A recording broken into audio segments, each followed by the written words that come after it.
Well, hello, I'm Janet Marana, the Executive Director of Priests for Life. Welcome to Just Ask Janet. Well, right now I'd like you to gather the children around because we're going to have today a special treat. Because we're very blessed here at Priests for Life because one of our executives, Anthony DeStefano, has written so many children's books, like over a dozen. They're great children's books. They have beautiful illustrations. And here at our online store at prolifeproducts.org, we're running a great special because you must wonder, why am I holding a basket? It's because right about now, we started Lent, but I know the mommies and the daddies are figuring out about Easter presents for the kiddies and filling up those baskets. So we're going to show you those 4 beautiful children's books that we're running a great deal on. Do you realize you're going to get all 4 of these children's books that we have for just a donation of $35, and they're beautiful books. Well, the first book, I take out of my little basket. I'm going to move my basket out of the way here. The first one is called The Seed Who Was Afraid to Be Planted. And, this book, it helps encourage young people. Maybe they got to face something that they're afraid of. A lot of children, they get fearful if they have to go to the dentist, or they get fearful going to the doctor, or they're fearful maybe going to school. And even after they've been going to school for months and months and months, I mean, we're in the spring session now. We should be used to going to school. Some children still suddenly, because I was a teacher and I know this, they just get a funny feeling like, oh, I don't want to go to school today. And you ask them why.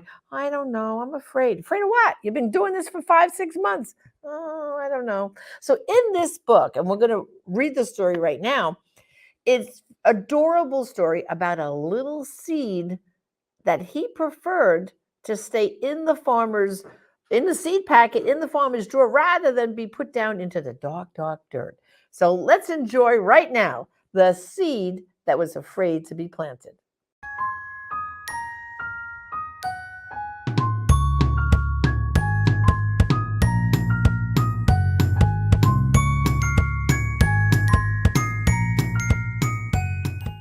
Hi kids, I'm Anthony DeStefano, and this is a seed. The reason why I'm showing it to you is because it looks a little like the seed in a book I wrote that I'd like to read to you right now. It's called The Seed Who Was Afraid to Be Planted, and it's all about a tiny little seed who's very afraid of being planted in the ground. Have you ever been afraid of anything? Ever been scared or upset? If you have, then stay with me for a few minutes while I read you this story. And after I finish, I'll be back to say a few words to you adults who are watching too, because this book isn't just for kids. The Seed Who Was Afraid to Be Planted by Anthony DeStefano. There once was a seed who lived in a drawer in a room of a mansion by a beautiful shore. The drawer was filled up with seeds of all kinds for bushes and trees and flowering vines. The seed was quite happy and had lots to do. The drawer was quite pretty and painted bright blue. Cozy and warm, the seed felt secure. The drawer was a playground, of this he was sure. But all was not well. The seed was afraid that he would be taken and planted one day. The mansion, you see, was owned by a man whose hobby was gardening and tending his land. The man sometimes took a seed from the drawer, and no one would see that seed anymore. The seed was so scared there might come a day the man would reach down and take him away. The thought was just awful and hard to believe. He couldn't imagine that he'd have to leave. Then one dark day, the drawer opened wide. The seed saw a hand reach down from outside. He tried to escape. He begged and he cried, but there was no place to run or to hide. The hand clasped about him. The seed shook with fear. He yelled to the man, "Don't take me from here."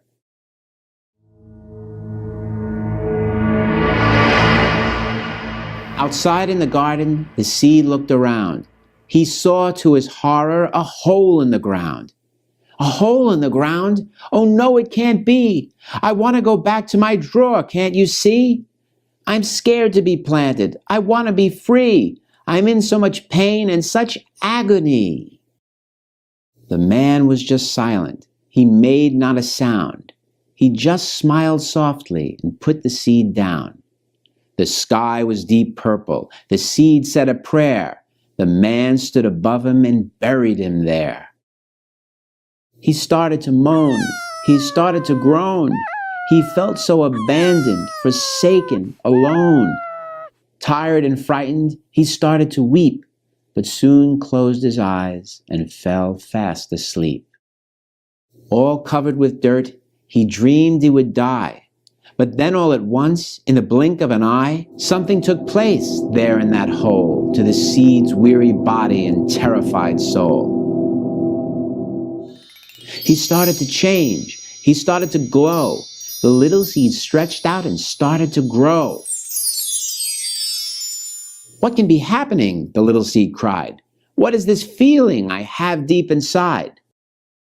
His body expanded. He swelled and he grew.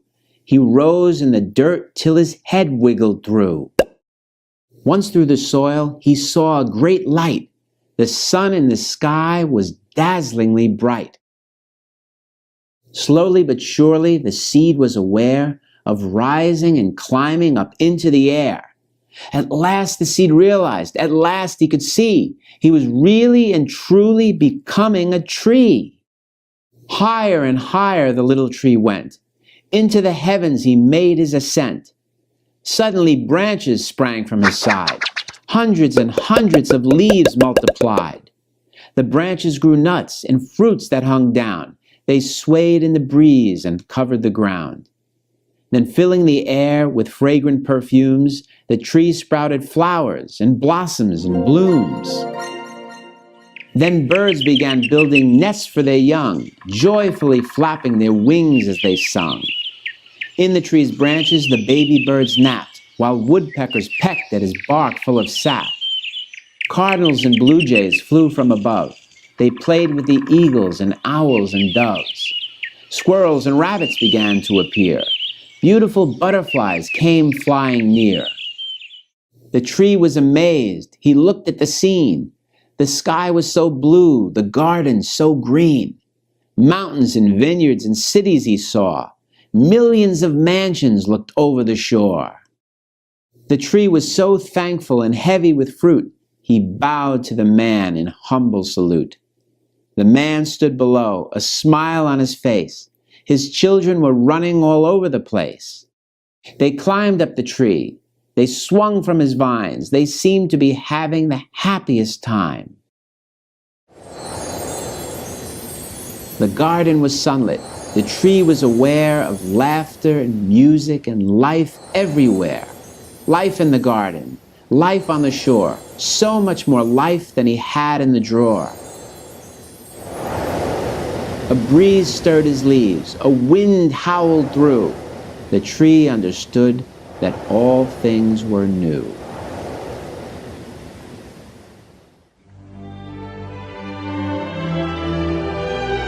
The tree understood that he had been freed.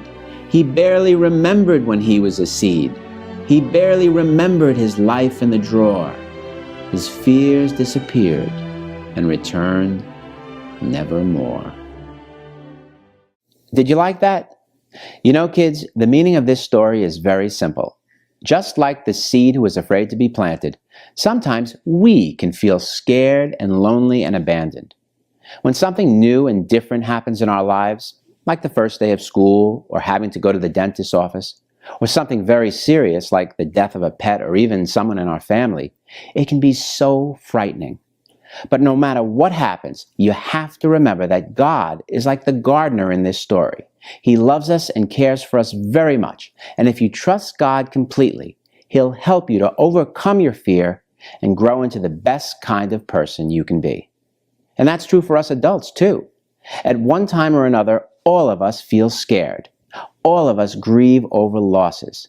But no matter how bad things get, we can never forget that God is with us and that He always wants us to grow and be more fruitful. The end of the human story is not death, but life, abundant life. I'm Anthony DeStefano, and I'll see you again next time.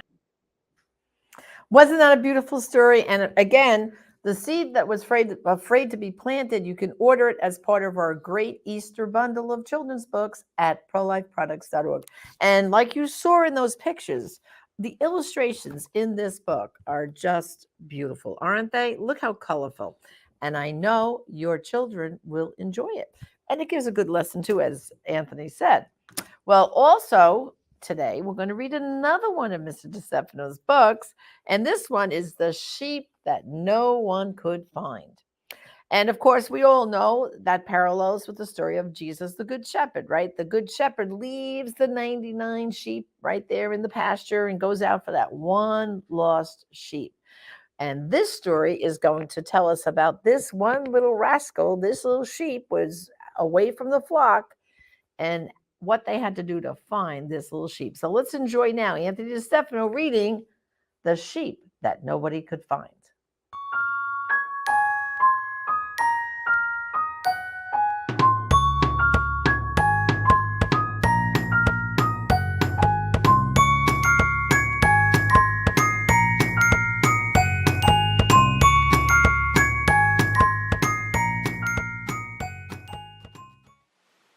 Hi kids, I'm Anthony DeStefano, and this is a friend of mine, a little stuffed sheep. And the reason I'm holding him is because today I'd like to read you a children's book I wrote called The Sheep That No One Could Find.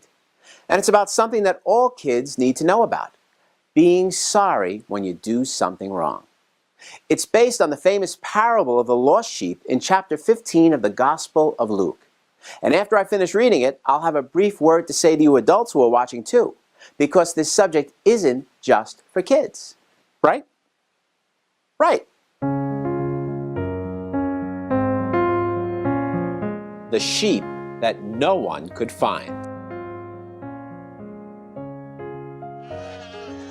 There was once a good shepherd who tended his sheep in a field by a mountain, high, green, and steep. The sheep would go grazing right down to the sea. They always were happy and always were free. As long as they followed the shepherd they knew, nothing could harm them or frighten them too. But one of the sheep decided one day the words of the shepherd were hard to obey.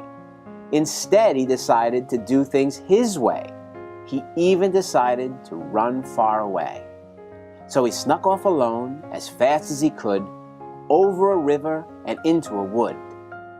At last, said the sheep as he stood near a tree, I won't have to follow the shepherd and be like all of the others. I'll really be free.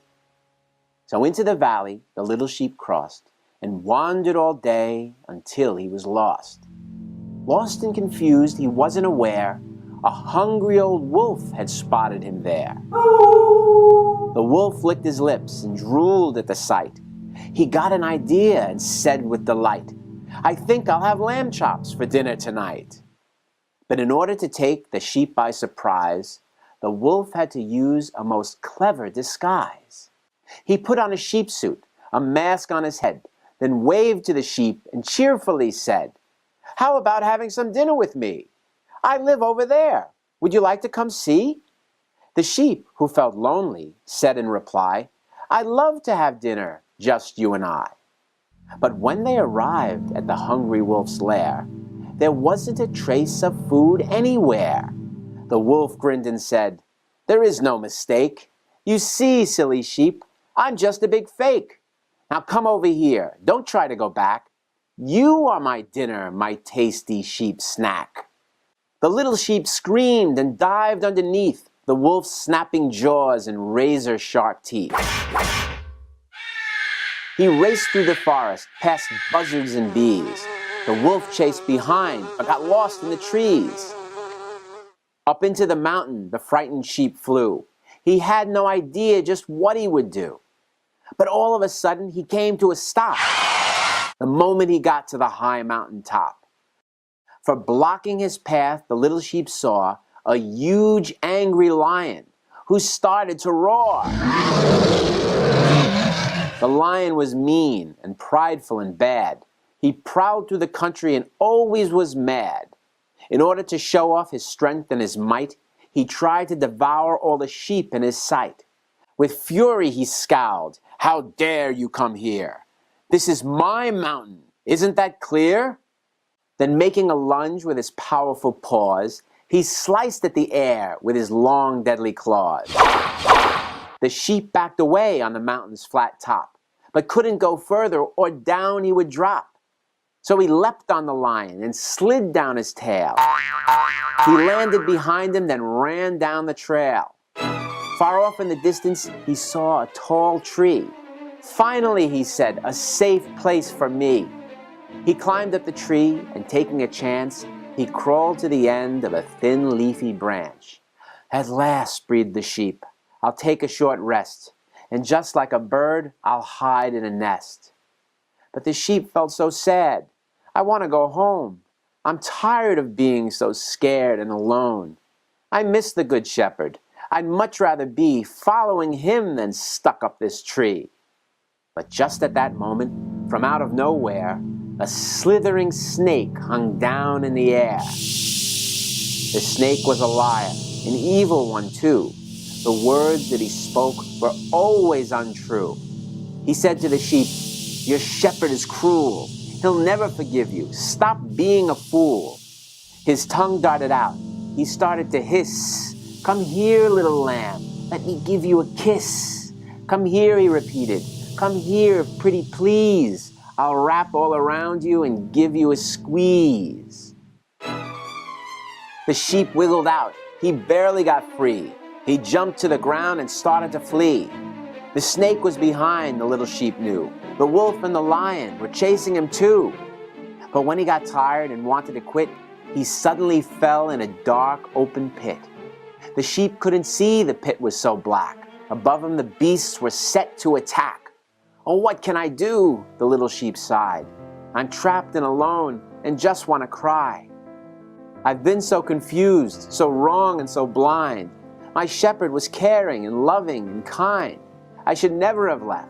It was all a mistake. I'm tired of wolves and of lions and snakes." But then the sheep heard a wonderful sound. It came from above, from up on the ground. The shepherd was back. The shepherd was here. The shepherd was calling his name loud and clear. He had left all his flock for one sheep who was lost, to rescue and save him no matter the cost. He trounced the huge lion. He crushed the sly snake. He flung the old wolf by his tail in a lake. Then he pulled the sheep out from down in the pit, and on his strong shoulders he made the sheep sit. He carried him back with a smile that was bright to the field by the mountain. What a beautiful sight!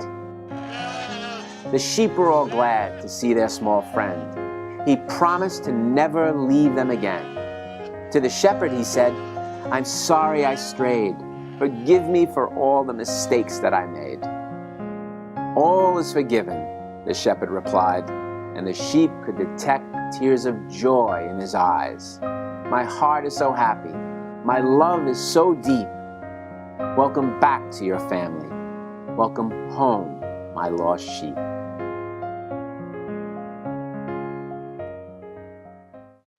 Did you like that? I hope so. You know, kids, the meaning of this story is very simple. Just like the sheep that no one could find, sometimes we do things that are wrong. Sometimes we stray from the right path. Sometimes we don't listen to our parents or our teachers. Isn't that right? And when that happens, life isn't always so fun. What you have to understand is that when your parents or your teachers give you rules, it's only because they love you and they want what's best for you. They want you to be safe. And that's true for us adults too. All of us have a Father in heaven. His name is God. And God gives all of us rules that we have to follow. Rules like the 10 Commandments. It's not that he wants to be hard on us. It's that he loves us and he wants us to be safe. He knows that when we stop following him, we usually end up getting into trouble. Listen, all of us stray from the Good Shepherd once in a while. And when we do, when we give in to our own pride and anger and sinfulness, we make a pretty big mess of things. The good news is that God is always ready to forgive us if we're sorry. The Good Shepherd is always ready to trounce our enemies and welcome us back home with open arms if we want. Remember, God's name is mercy. So make use of that beautiful sacrament of reconciliation that we have in the church. Make use of it as often as you need it. I'm Anthony DeStefano, and I'll see you next time. I hope you enjoyed that story of our little sheep, okay, that we couldn't find. And notice what Anthony DeStefano was telling us. You know, we're here in the middle of Lent, and if you order this book right now, this is a kind of a good book to read, maybe even before Easter to the children and for the adults too, that we make a good confession, you know, go to reconciliation before we get to Easter. I mean, that's what we're supposed to be doing, you know, during this time of Lent. So this is a great story, as you saw, reminding us about the Good Shepherd, and that's Jesus, always waiting for us, always waiting to forgive, always welcoming us back home to the church. So again, this book, along with, we already heard on this program, the Seed book, which I'll hold up again. And then there's two other books, which I'm actually going to read for you. Anthony will read for you on our next episode, which will be tomorrow. And you can obtain all four of these books at a special price, a donation to Priests for Life to the ministry of $35. So go now to prolifeproducts.org and check out these beautiful children's books that have good moral lessons inside of them. Well, thank you for joining me on Just Ask Janet. Until next time, Janet Marana, Executive Director of Priests for Life. God bless.